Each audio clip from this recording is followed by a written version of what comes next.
Hello, world. This is John Pinto, your roving realtor, bon vivant, video blogger, podcaster, and home chef. And I am here with Abel Fregoso from Homebridge Mortgage. How are you today, Abel?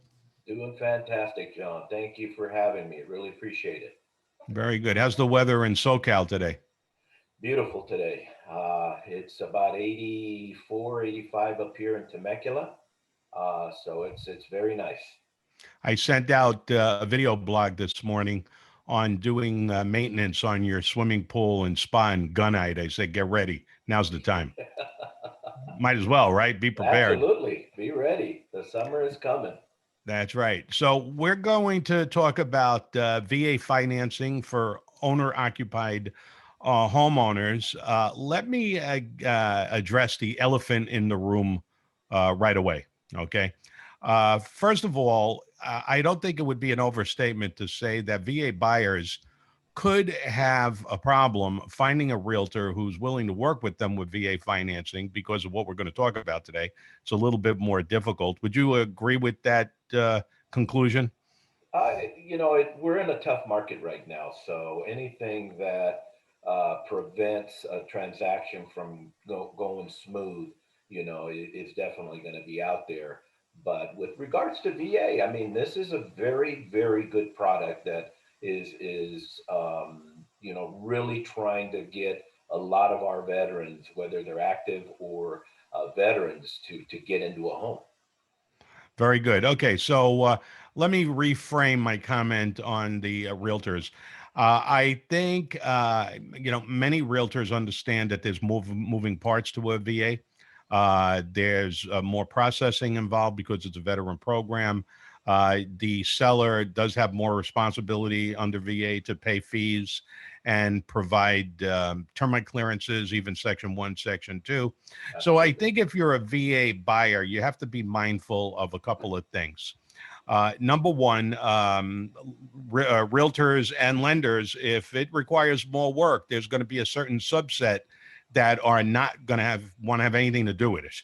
Okay, I think that we can agree on that, correct? Correct. Correct. Okay. Absolutely. Number two, you could get somebody a little green and inexperienced that has no idea what it's going to take to prevail in a VA offer, making a VA offer, getting a listing agent, and a seller to accept the VA offer.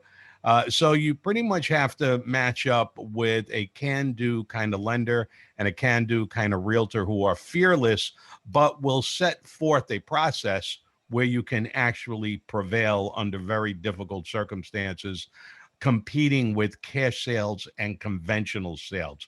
Would you agree with that context? Yeah, and in today's market, what sellers are looking for is for skin in the game. And, obviously VA loans are 100% financing. So sometimes they go, wait a minute, they have no skin in the game. But the truth of the matter is you do have VA funding fees that these veterans have to pay. So there is quite a bit of skin in the game. But again, VA loans are so good for our veterans that I just can't stop saying that. Okay, so let's talk a little bit about VA. First of all, for single family detached, what's the maximum VA loan right now? So here's what's really interesting about VA. So there was a law that came into effect, the Blue Water Navy Vietnam Veterans Act of 2019, that eliminated VA loans, loan limits. Okay, starting January 1st, 2020, the veteran that has full entitlement, has never defaulted on a previous VA loan, now has the ability to go to a million, 1,500,000, 100% financing. That's Um, impressive. it is, and it was one of those things that they really wanted to help those veterans in the California market, New York market. But again, you have to have full entitlement. If you have partial entitlement or you have another VA loan, you have to stick to the conforming loan limits. So, for Okay. instance, in Riverside, California, my max loan limit, if I have another VA loan, would be 548, 350. So The whole concept of eliminating loan limits is for those that have the entitlement and that have not had a problem in the past. Okay, so let's go with that 1.5 million max, assuming that we're going to be dealing with veterans that don't have another VA loan and they're first-time home buyers. And let's talk about qualifying. Now, do you need anything other than your quote-unquote DD 214? That's a very good question. So, most lenders are going to qualify a buyer based on their debt to income ratios. That's taking the mortgage, any other debts, dividing it by the gross income, and that's your debt ratios. And typically, on a conventional loan, we keep it at around 45%. On an FHA loan, we can go as high as 57%. On a VA loan, there is no cap on the DTI, on the debt to income. However, there is what is called residual income. And so you have to calculate it based on the family size and the area or region that the veteran lives. Obviously, somebody in the West Coast is going to have a little bit more of a residual income limit than someone in the Midwest, where they make less money, so they probably put more restrictions from that standpoint. But that's really the key to a VA loan. Okay, so let's say under conventional, maybe FHA, they're looking for your principal, interest, taxes, and insurance to be no more than, say, 40% of your gross income. Once you throw in your car payment, student loans, master charge installments, maybe 45%.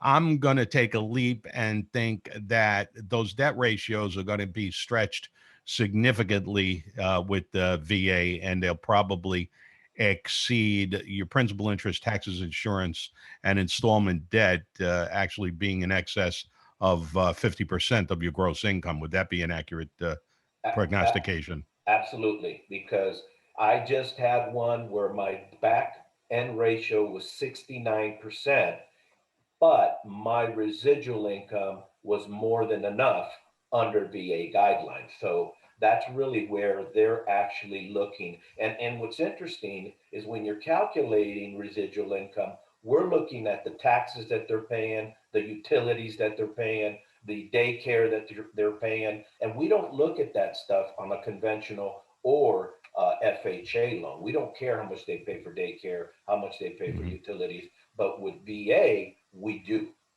Is there a fixed minimum FICO score, credit score that they're looking for? Yes, it is. And typically, most lenders are going to cap it, or the minimum would be 620. Okay. And due to risk issues, you're going to find that 620 is probably going to be the minimum FICO, but the maximum loan amount is going to be in your conforming high balance 822 375. Then from that point on, you'll probably have a 680, 690 loan amount up to $1 million. And beyond $1 million to 1.5 million, they're going to want about a 700 FICO score. Okay, so the better your FICO score, the higher your allowable loan limit, as long as you can afford to make the payment. Absolutely. That is Okay, correct. I got you. Okay, and I wasn't clear on your answer on the DD 214. Do they need anything other than the DD 214? No, because once we have access to the VA portal, we just need their date of birth, social security, name, obviously, and we can go in the VA portal and pull up their certificate of eligibility. Now, if we go into the VA portal and we cannot find the certificate of eligibility, or what we call COE, then we need the DD 214, because then at that point we would have to request it online with a copy of the DD 214. Okay, so we've got a trail, we've got a process.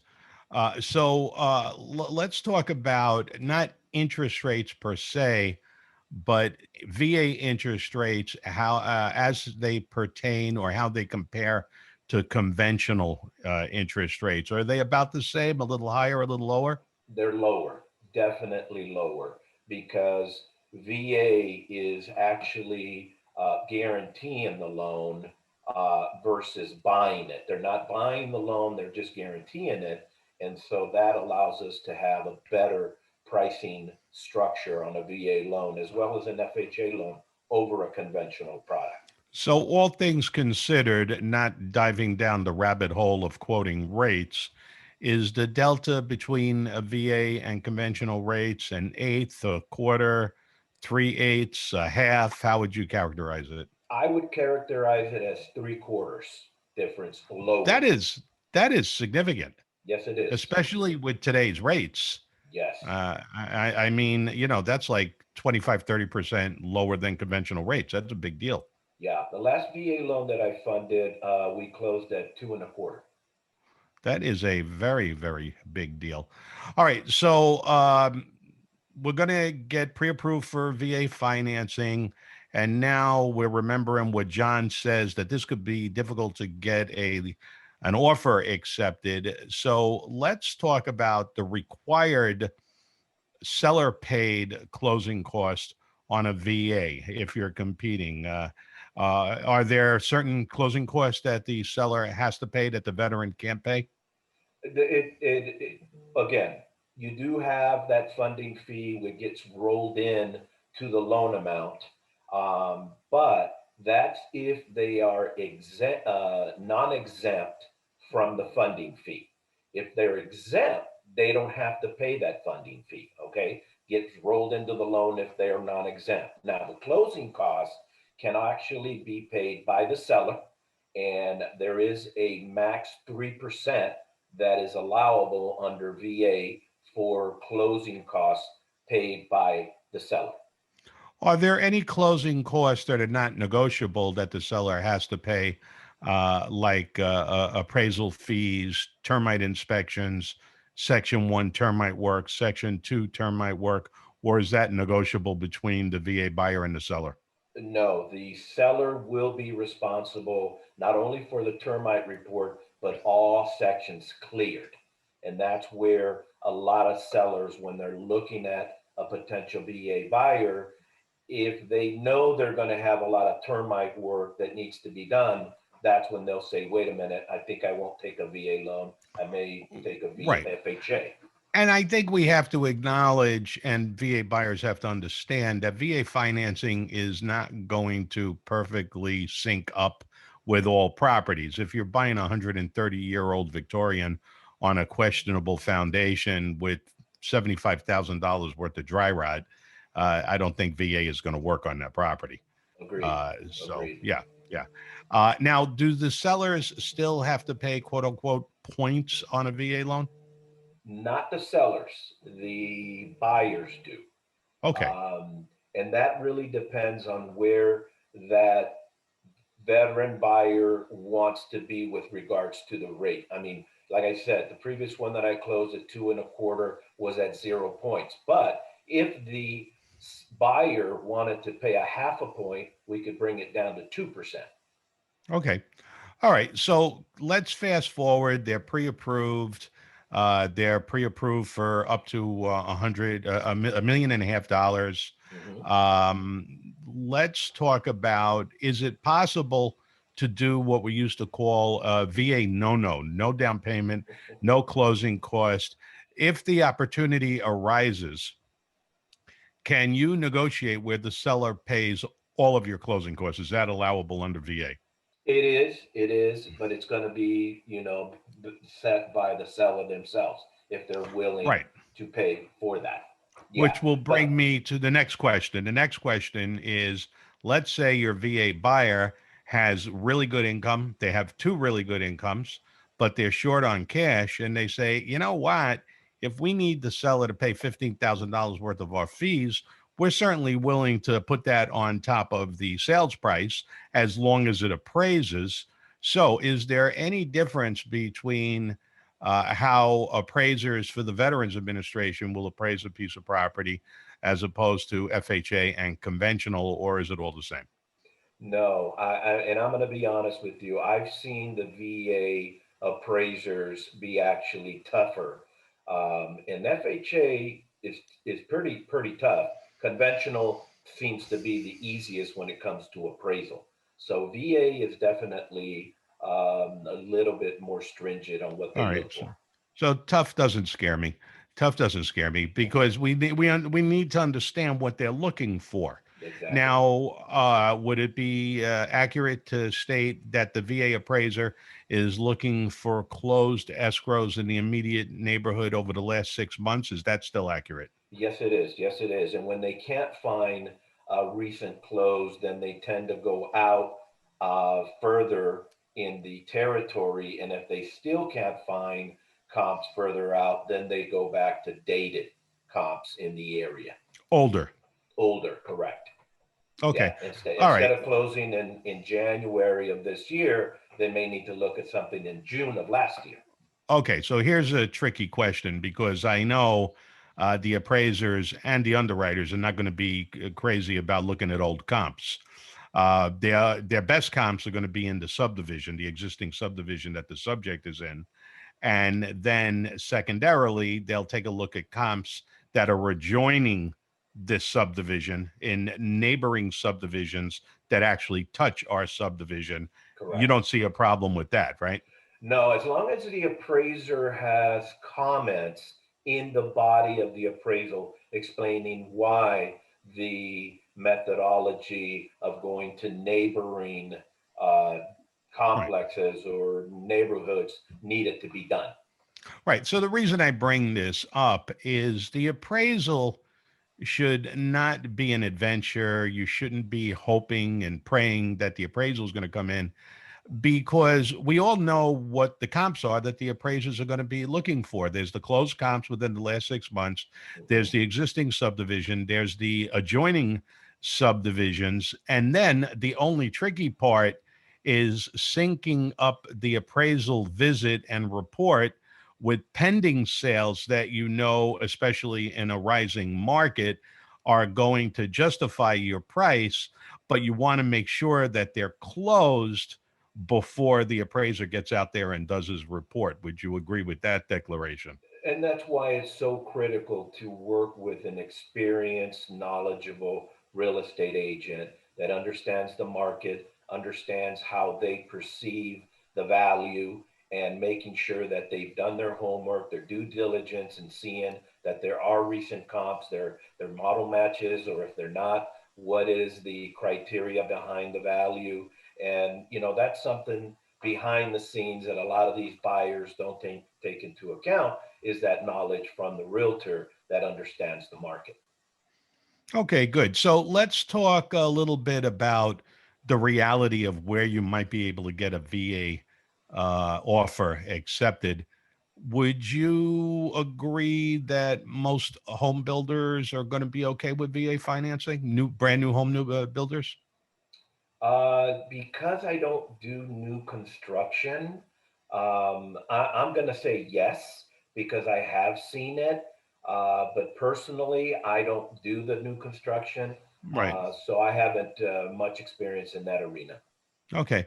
On the resale market, I would say that your low hanging fruit is listings that have been sitting around for a while.